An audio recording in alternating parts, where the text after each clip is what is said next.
যত পাপ করে, অপরাধ করে, যত অন্যায় এবং অনাচার করে, এর মধ্যে একটা পাপ এমন আছে যেই পাপের কারণে আল্লাহ তাআলা দুনিয়াতে নগদ শাস্তি দেন, আর সেটা হলো উকুকুল ওয়ালিদাইন বা মা বাবার নাফরমানি। মা বাবার কি করা ভাই? নাফরমানি করা। নাফরমানি মানে কি? মা বাবার অবাধ্য হওয়া। তারা যদি কোনো কাজের নির্দেশ করেন, সে নির্দেশকে আপনি আমলে নিলেন না, তোয়াক্কা করলেন না, মানলেন না, মা বাবার আদেশকে লঙ্ঘন করলেন, পাত্তা দিলেন না, কথা শুনলেন না, এবং তাদের প্রতি অবিচার হয়, জুলুম হয়, অথবা তাদেরকে ধমক দিয়ে কোনো কথা বললেন, এরকম কোনো কাজ যদি করেন, সেটা হলো মা বাবার কি করা ভাই? নাফরমানি করা। মা বাবা এমন একটা বিষয়, ইমানদারের জন্য সবচেয়ে কঠিন পরীক্ষাগুলোর মধ্যে থেকে একটা পরীক্ষার জায়গা। বিশেষ করে যখন বয়স বেশি হবে ওনাদের, এমন এমন অযৌক্তিক কথা বলবেন যে সেটা কোনোভাবেই আপনি মানতে পারবেন না। অযৌক্তিক, বেশরিয়াতি কথা না, দুইটা দুই জিনিস। বেশরিয়াতি কথা বললে, মা বাবা বললেও সেটা শোনা যাবে। লা তাআতা লি মাখলুকিন ফি মাসিয়াতিল খালিক। আল্লাহর কথা যদি লঙ্ঘন হয়, তাহলে কারোর কথা মানা যাবে না, সেটা উস্তাজ হোক আর মা বাপ হোক বা যেই হোক, দলের নেতা হোক আর যেই হোক। আল্লাহর নির্দেশকে লঙ্ঘন করে পৃথিবীতে কারোর নির্দেশ মানা যাবে না। কিন্তু মা বাবা অনেক সময় এমন কিছু কথা বলেন যে কথাগুলো আল্লাহর আদেশ নিষেধের ব্যাপার না, কিন্তু দুনিয়াবী দৃষ্টিকোণ থেকে অযৌক্তিক। যেমন কথার কথা বললেন যে বাবা তুমি এখন এই কাজটা করো, আপনি দেখছেন যে এই কাজটা এখন করার দরকার নাই, একেবারে অপ্রয়োজনীয়, কিন্তু উনি বাচ্চার মতো সেটাই চাচ্ছে বারবার। তখন আমরা বেশিরভাগ ক্ষেত্রে কি করি? একেবারে আপাদমস্তক নামাজি মানুষটাও, লম্বা দাড়িওয়ালা মানুষটাও, মুহাদ্দিস মুফাসসির মাওলানা সাহেব, ইমাম সাহেব, খতিব সাহেব, বেশিরভাগ ক্ষেত্রেই এই টাইমগুলোতে নিজেকে আমরা ঠিক রাখতে পারি না। মা বাবাকে আমি পরীক্ষার বস্তু এজন্য বলেছি, আল্লাহ রাব্বুল আলামিন তাদেরকে দিয়ে নির্দেশ করেছেন যে তারা যা বলবে তা মানতে হবে। আল্লাহর আদেশের খেলাফ যতক্ষণ না হবে ততক্ষণ পর্যন্ত তোমাকে মানতে হবে। তাদের আদেশ মানা তোমার জন্য ওয়াজিব, আবশ্যক, না মানলে গুনাহ হবে। তারা যদি তোমাকে অযৌক্তিক কিছু বলে, তাহলে তুমি যদি তোমার সক্ষমতায় না থাকে না মানলা, কিন্তু তাদের সাথে ধমক দিয়ে বেয়াদবি করে কথা বলা যাবে।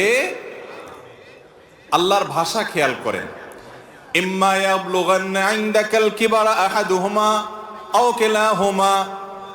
তোমার মা বাবার উভয়ে দুইজনই হয় বয়স বেশি হয়ে গেছে, অথবা যে কোনো একজনের বয়স বেশি হয়ে গেছে। দেখেন, ফালা তাকুল লাহুমা উফফিন ওয়ালা তানহারহুমা। মা বাপকে ধমক দিয়ে কথা বলো না, উফ এটা বলো না, তাদের সামনে বিরক্তি প্রকাশ করো না। যখন তাদের বার্ধক্য আসবে, আল্লাহ এই কথা কেন বললেন? বার্ধক্য আসার পর তাদের সাথে এই বেয়াদবি করো না, তার মানে জোয়ান বয়সে বাপের সাথে বেয়াদবি করলেও অসুবিধা নাই। কি বলেন? মাফহুম মুখালাফ থেকে কি এটা বোঝা যায়? আল্লাহ বলছেন তোমার মা বাবা দুইজনেই অথবা দুইজনের কোনো একজন যখন বুড়ো হয়ে যাবে, বয়স বেশি হয়ে যাবে, তখন তাদের সাথে উপ বলিও না, ধমক দিয়ে বলিও না। তার মানে তো এটাই দাঁড়ায় যে জোয়ান বয়সে থাকলে তাহলে করা যাবে, কারণ আল্লাহ তো বলছে বার্ধক্য হলে করিও না। কি বলেন? জোয়ান বয়সে মা বাবার সাথে বেয়াদবি করা যাবে?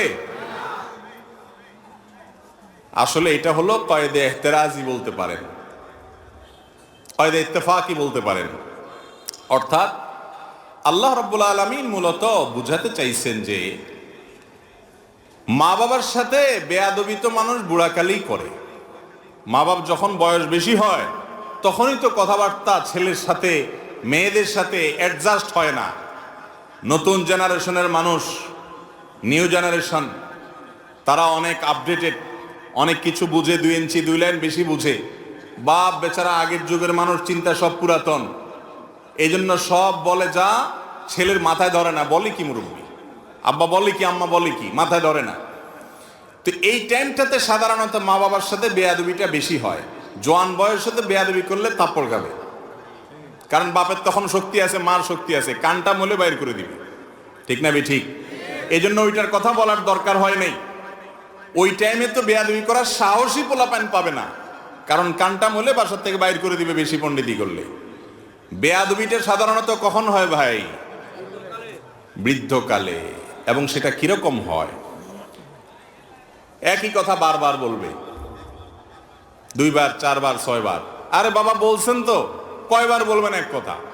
হয় কি হয় না বলেন? আহা, আমাদের বিরক্ত লাগে, তাই না?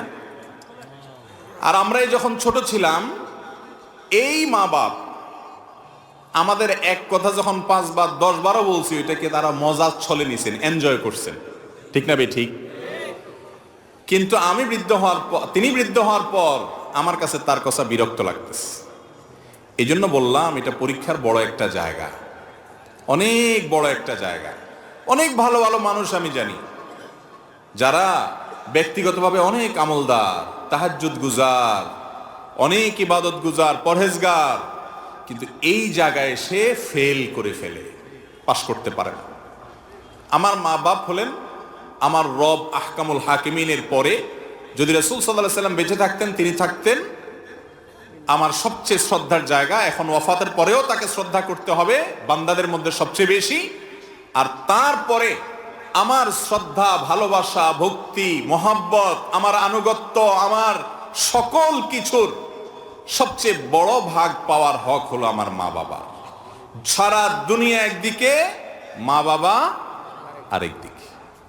নবী করিম সাল্লাল্লাহু আলাইহি সাল্লাম অল্প কথা বলে দিয়েছেন, রিদার রাব্বি ফি রিদাল ওয়ালিদাইন ওয়া সাখাতুর রাব্বি ফি সাখাতিল ওয়ালিদাইন।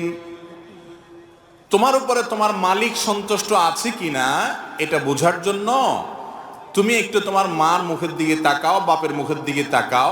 তারা তোমাকে দেখে অন্তরের ভেতর থেকে হেসে দেয় কিনা, আনন্দের হাসি, তৃপ্তির হাসি, পরিতৃপ্তির হাসি তাদের আসে কিনা মুখে।